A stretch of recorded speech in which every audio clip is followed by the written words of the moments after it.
Next problem, we have a pipe carrying a liquid with a specific gravity of 0.89, which changes in size from 150 mm at section 1 to 400 mm at section 2.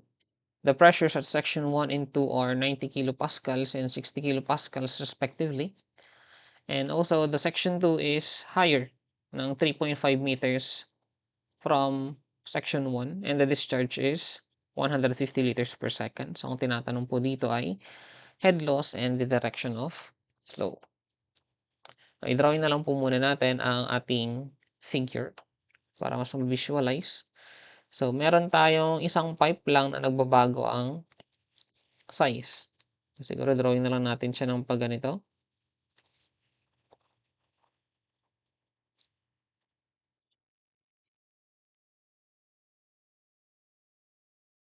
And let's say ito yung ating section 1 and dito yung ating section 2.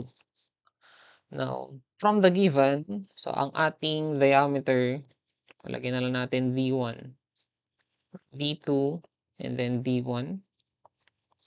So, ang ating diameter at section 1, that is 150 mm or 0.5 meters. While ang diameter ng pipe natin at section 2, lagyan na lang natin 0.4 meters. Other given, so ang binigay, ang pressure at point 1, that is 90 kilopascals. While the pressure at point 2 is 60 kilopascals. And additional given, so ang section 2 daw is 3.5 meter higher than section 1. Now, dito na papasok na yung pagsiset natin ng datum or the reference point. So, it's up to you saan nyo siya ilolocate. So, you can place it siguro dito kay directly dun sa mismong point 1. Say, ito na lang, yellow. Oh, so, kung dito nyo man isiset yung ating datum, ang magiging value ng ating Z1 or the elevation at point 1 is 0. While the elevation at section 2 naman, that will be 3.5 meters. If you put the datum doon sa mismong point 1 natin. Pero sabi natin last time, di ba? It's up to you naman saan nyo siya ilalagay. So, if you want to set a datum na nandito sa baba, okay lang din naman. Just be consistent. So, kung anong ginamit yung reference point kay section 1, yun din dapat ang reference point nyo kay section 2. So, let's assume na ang datum na gagamitin na lang natin ay dito mismo kay point 1. Or, actually, hindi siya sakto, no? So, ang point 1 natin, let's say, nandun mismo sa gitna ng pipe natin. Let's say this is the datum. So, si section 1 is 3.5 meters below ni section 2. Okay? And to solve for the head loss, so remember our energy equations. So, meron tayong iba't ibang versions, di ba? Yung kay Bernoulli na walang head loss. Meron din energy equation na merong head loss with pumps and turbines. Pero dito, specifically tinatanong sa head loss. So, syempre, gagamitin nyo siya ng energy equation na mayroong head loss. So, for the first part, ang ating working equation will be, so the energy at point 1 minus head loss equal siya kay energy at point 2. Now, last time, sabi natin, pwede naman natin to express as E1 equal to E2 plus head loss. Kumbaga, nilipat lang natin sa kabilang side ng equation yung ating negative na head loss. And pag sinabi nating energy is basically that's the sum ng pressure heads, velocity heads at ng kanyang elevation heads. So dito, ang ating E1, that is V1 squared over 2G plus P1 over gamma plus Z1 equal to V2 squared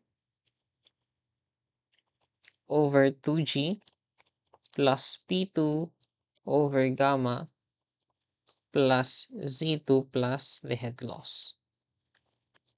Now, kailangan na lang natin kumpletuhin yung mga nandito sa ating energy equation. So, ang given pa lang natin exactly is the P1 and P2. Pero wala pa tayong exact value ng V1 and V2. Pero pwede naman natin yung makuha since binigay ang ating discharge. Now, remember ang ating discharge, that is, Q is equal to AV. And since isang pipe lang naman ang pinag-uusapan natin dito, using the continuous flow, the discharge at section 1 is basically equal dun sa discharge kay section 2. Let's say this is A1 V1, equal lang din siya kay A2 V2, wherein the amount of fluid passing through this section is 150 liters, or lagay na lang natin, that is 0.15 cubic meter per seconds. Now, to solve for the velocities at section 1 and section 2, so kailangan din natin ng kanilang area, wherein wala naman tayong maging problema since binigay naman ang diameter. So, compute na lang muna natin what's the velocities. So, for the velocity 1, we can express this as the discharge divided by the area at section 1. So, galing lang yan dito, no? This is Q, equal lang siya dito kay A1 V1, which is equal lang din dito kay 0.15. So, si V1, we can write this as 0.15 cubic meter per second divided by area at section 1, that is pi over 4 times diameter at point 1, 0.15 squared. Okay? So, etong V1 natin, that's 0.15 over 5 over 4 times 0.15 squared. So, that's 8.488. So, be using 5 decimal places na lang, ha? 26 meter per seconds. While si V2 naman, this is Q divided by area at section 2. So, 0.15 cubic meter per second divided by pi over 4 times diameter at section 2, that is 0.4 squared. So, ito naman, ang velocity natin ay 1.19366 meter per second. And yung ating Z1 and Z2, so ang ating Z1, that's the elevation at section 1. So, since nilagay natin ang datum dun sa mismong section 1, ang Z1 natin ay 0. While si Z2, so from the datum, siya ay 3.5 meters above. Okay, so kompleto naman na. Pwede na nating masolve yung ating HL using this energy equation. So, next slide na lang muna natin. So, for the energy equation, i-rewrite ko na lang muna dito. Yung naka-expound na lang. So, you have V1 squared over 2G plus P1 over gamma plus Z1 equal to V2 squared over 2G plus P2 over gamma plus Z2 plus the head loss. So, let's substitute. Ang ating V1, so na-compute natin kanina, that's 8.48826. 8.48826 squared. Now, dito sa 2G, that's 2 times 9.81. Pero personally kasi ang ginagawa ko, minsan pag ikakalkyo ko siya, nirerekta ko ng 19.62. Pero this is 2 times 9.81, ha? So, ako rin nasa kanilang din na 19.62 na. Even dun kay dati relative equilibrium. Plus, ang P1 natin is 90 kilopascals. So, lagay ko muna yung unit. Kilopascals. So, di ba ito kasi, this is P over gamma. So, since kilopascals yan, dapat ang gagamitin yung unit weight ay dapat naka-kilonewton. Now, take note sa ating given, ang SGI 0.89. So, this is 0.89 times 9.81 kilonewton per cubic meter. Plus Z1 natin is 0. Equal to, ang velocity at section 2 ay 1.19366. 1.19366 squared divided by 2 times 9.81 plus ang pressure at point 2 natin, that is 60.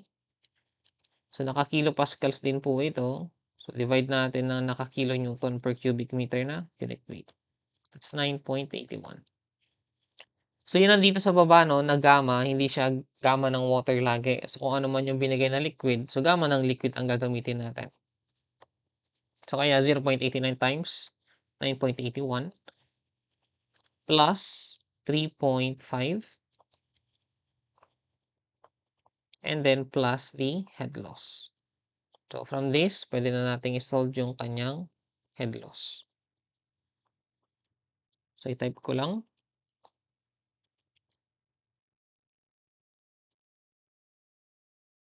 It's 9.81. 1.19366 squared over 2g.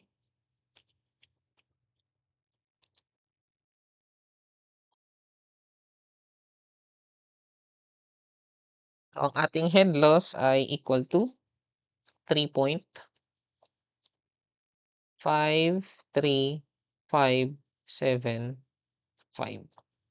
So, kapag head loss po, ang unit natin sa kanya ay meters. So, ito yung ating isang answer for this problem. Now, meron kasing follow-up dun sa ating question, no? So, dito, determine the head loss and the direction of flow. Now, last time sabi natin, ang direction of flow ay nanggagaling sa point with higher energy papunta dun sa point na mayroong lower energy. Now, dito sa ating energy equation na ginawa kasi, inassume na natin basically na si E1 ay mas malaki kay E2. Kaya eto, yung ating equation, 'di ba? That's E1. Ibig sabihin ito yung initial. Babawasan mo siya para maging energy at section 2. So, syempre yung binawasan mo yun yung mas malaki. And we can verify it naman na tama kasi ang lumabas na value ng ating HL is positive. Ibig sabihin, so tama yung in-assume natin na mas malaki si energy at section 1 kaysa kay energy at section 2. So, ang isang solution, actually, kahit din yun sa isolve. Since HL is positive,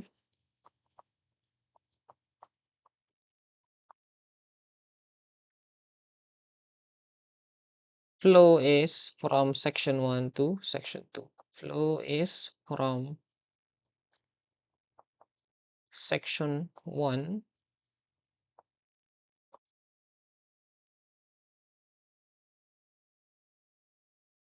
to section 2.